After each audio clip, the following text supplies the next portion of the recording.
Little ones are innocent. Little children are innocent. And you're going to influence them to sin and cause them to go to hell?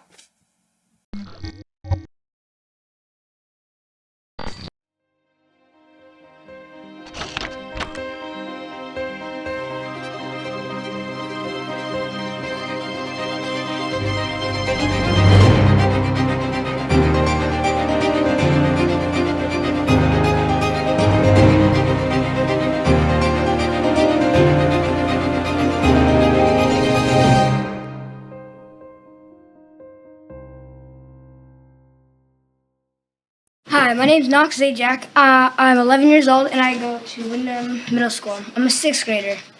I was in the library and this book was on a stand. I'd like to read you a page.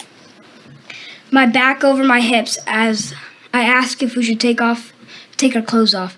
And he's saying yes before I finish my sentence. He's pulling off my t-shirt, laughing when I can't undo his shirt buttons. He's undoing my belt. I'm reaching into his bedside drawer for a condom. Now, this book was at my middle school, and it was on a stand. When I rented it out to show my dad it, the librarian asked if I wanted more and if I wanted a graphic novel version. So how does God deal with these type of people? How does God deal with this kind of behavior? How does it deal with this? You know, in the Bible, it talks about offending. The word offend in the Bible means to cause someone to sin.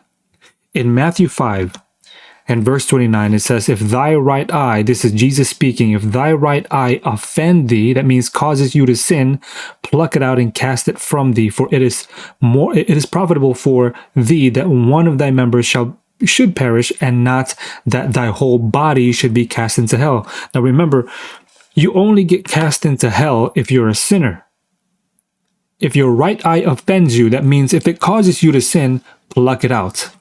Okay. Now look what happens. Look what it says. Look what it says about people who offend children. Look what it says. But whoso shall offend one of these little ones which believe in me, it were better for him that a millstone were hanged about his neck, and that he were drowned in the depth of the sea. Why so?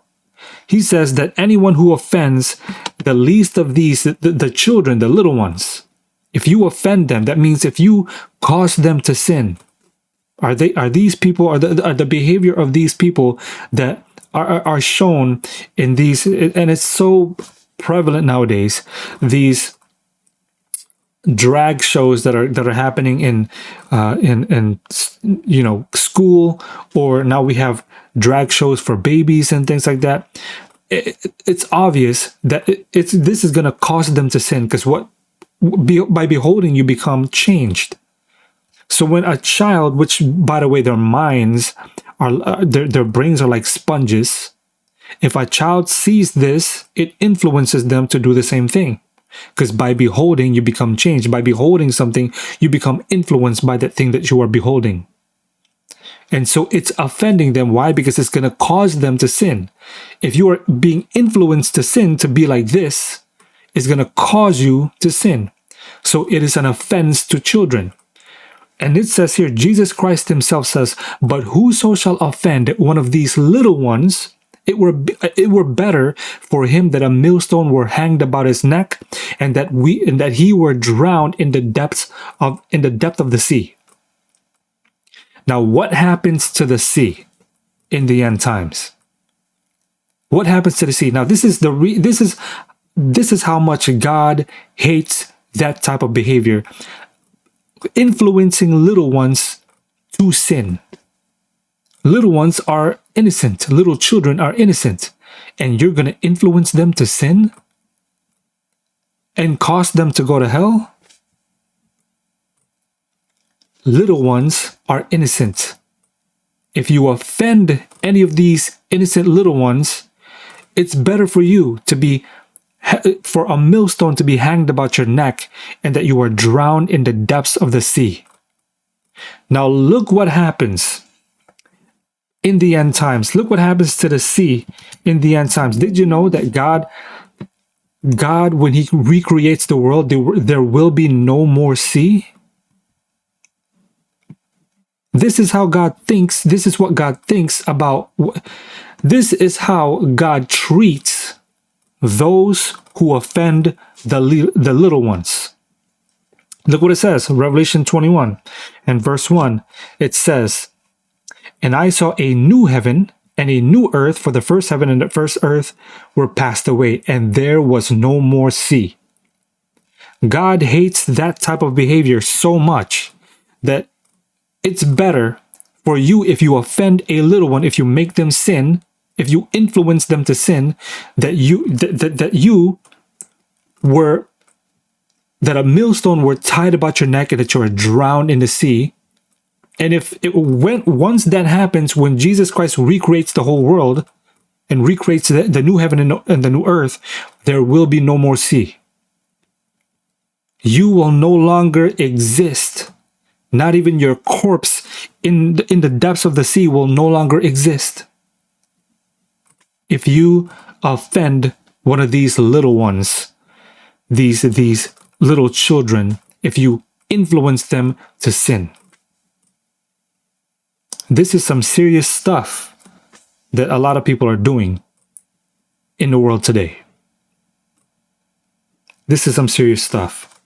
If this video has blessed you, please subscribe. Make sure to hit the bell button so that you guys can be notified every time we upload or every time we go live. If you guys want to support, you guys can do so by praying for this ministry and also donating at schoolforprophets.tv. Link is in the description box. And also you guys can buy some merch. If you guys want some merch, you guys can buy one of these. Revelation verse by verse. If you guys are having trouble with the book of Revelation, trying to understand it, this is a book that I recommend. This breaks down every verse of the book of Revelation. Link for this is also in the description box, and also you guys can buy some hats, some apparel, and things like that.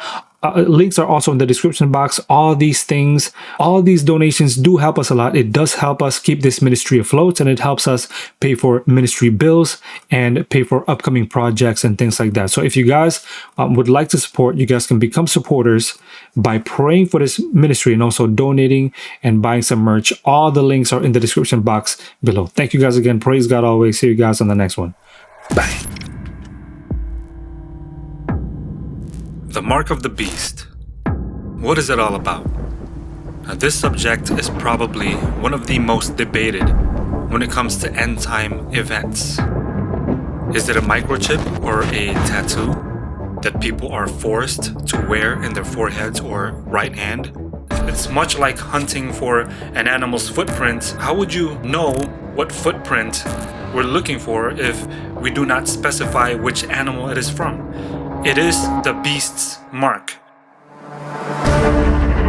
They will also have the name of the beast and the number of his name. And what number is that? That number is 666.